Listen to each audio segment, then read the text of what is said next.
It's pinball with an S on the front, and that S is for Sonic. Anyway, today on Delisted, it's episode 5, Sonic Spinball.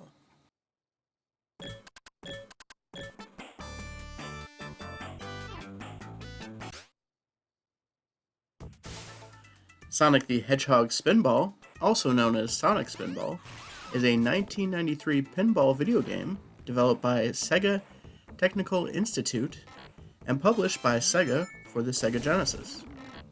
It is a spin-off of the Sonic the Hedgehog series. Players control Sonic the Hedgehog, who must stop Doctor Robotnik from enslaving the population in a giant pinball-like mechanism. The game is set in a series of pinball machine-like environments, with Sonic acting as the pinball. It was developed by the American staff of Sega Technical Institute, as the Japanese staff was occupied developing Sonic the Hedgehog 3 and Sonic & Knuckles. When Sega management realized that Sonic 3 would not be completed in time for the 1993 holiday shopping season, they commissioned another Sonic game. After a hasty 9-month development, Sonic Spinball was released for the Sega Genesis in November of 1993, with ports for the Game Gear and Master System releasing in 1994. So despite the small time frame STI had to make this game, it does feel like a complete package. While 4 tables or levels doesn't sound like much, it was for the time. I mean, this was a whole year before Windows would get 3D Space Cadet Pinball, and that's only 1 table. It's pretty interesting, too, that they made this because Sonic the Hedgehog 3 was delayed for a year. Not only was it delayed, it famously was only half a game when it finally did release. That's why and how we got the lock-on cartridge of Sonic and Knuckles. So I'm not really sure what Sega actually gained by rushing out a Sonic pinball game. Obviously it wasn't good enough to buy enough time for them to feel as though they could wait even longer to get Sonic the Hedgehog 3 out in one piece. Sonic Spinball sold 1 million copies, making it the 16th best-selling game on the system. 70% of its sales came from North America. While it was quite a bit behind Sonic the Hedgehog 2, which sold 7.5 million on the Sega Genesis or Mega Drive, it's not exactly like it was a failure by any means. One could argue that it paid off for Sega because without it, the combined sales of Sonic the Hedgehog 3 and Sonic and Knuckles being only around half of Sonic the Hedgehog 2 would have been a harder pill to swallow. And if you were curious, Sonic the Hedgehog 1 is the best-selling game on the Sega Genesis Mega Drive, estimated at 15 million copies. It was a pack-in title for a long time in North America, much like the Super Mario Bros. Were for the Nintendo Entertainment System back in 1984.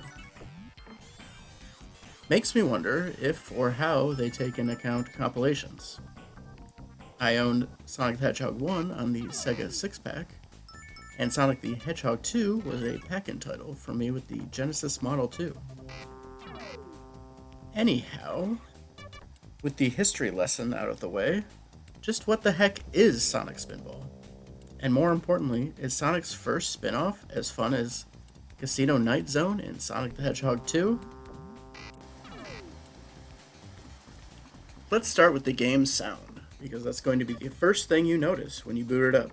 The intro cutscene is aggressive and scratchy. The title screen is a jam, though. Probably the only song I like in this entire game, honestly. The rest has that gems quality I never really liked.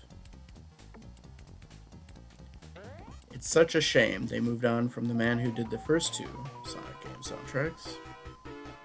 I mean, there are definitely other songs throughout the Genesis and CD Sonic games that are still enjoyable, but I don't think any of them touch the greatness of Green Hill Zone, Robotnik's boss theme, or most of the zones in Sonic the Hedgehog 2.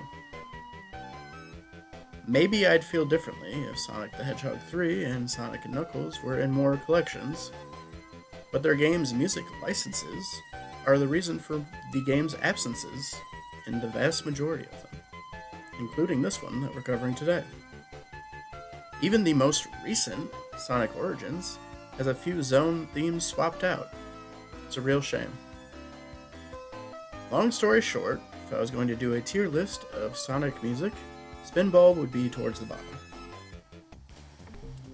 Speaking of story, this game has one.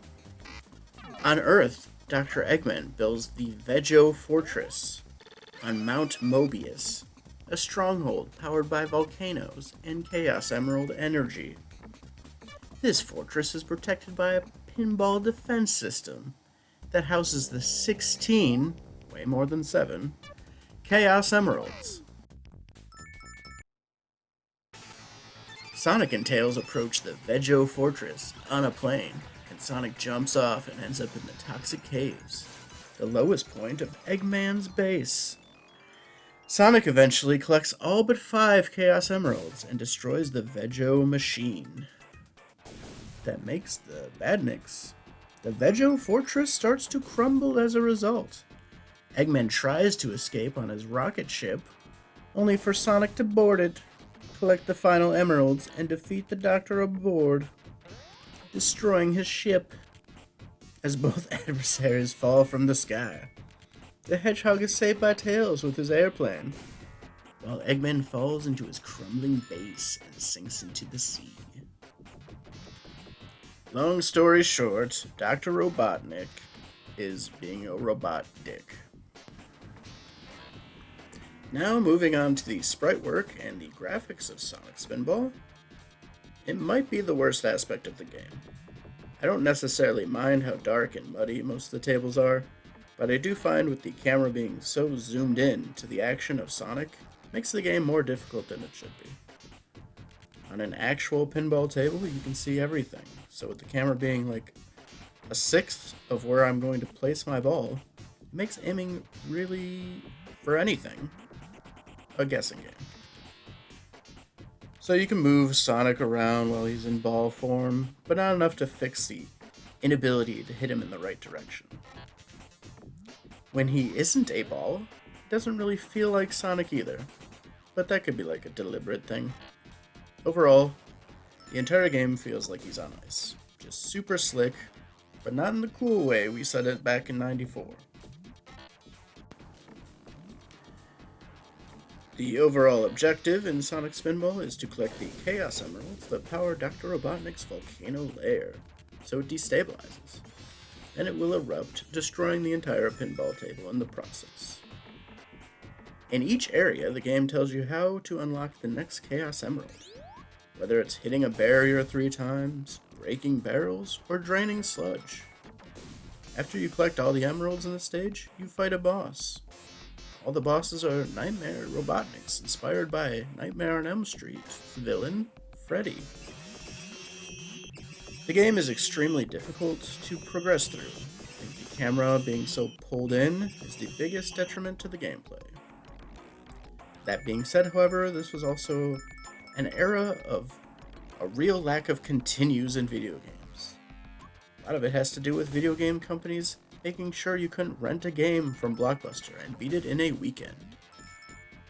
The other problem, they were so used to creating games for the arcade where the incentive of a difficult game was to add more quarters. The original pay-to-win games were arcade cabinets. However, when you charge families $42 back in '94 for a single-player video game, I, the owner of said video game, should be able to add credits. Or at the very least, give me a frickin' continue, Sega. Having to collect all 16 Chaos Emeralds and beat Sonic Spinball with only 3 lives is not only hard, but it's not fun.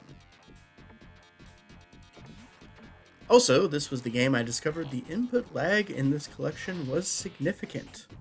I'd like to retroactively blame it for all the other, less than stellar gameplay you've seen from me in the previous episodes of DELISTED. In all seriousness, it has been documented in many forums across the internet. I looked it up because about the 5th time I hit a loop in the first stage, I thought I was going insane.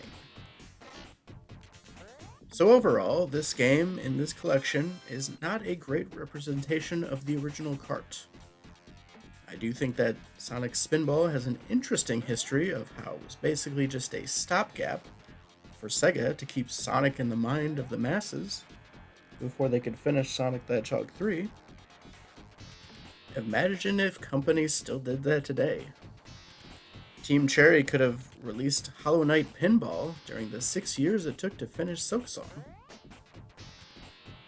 While it is a cool relic of the landscape of video games in the 90s, I don't think it's all that fun. Maybe if you have like half an hour or so to kill, it's alright. But overall, it's the second weakest outing for Sonic on the Sega Genesis.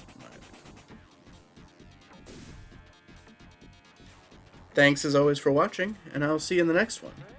Same bunny time, same bunny channel. Also, if you made it this far into the video, feel free to subscribe. There are several more Genesis games in this collection, and it'd be cool to have you along here on the journey. Either way, have a good day.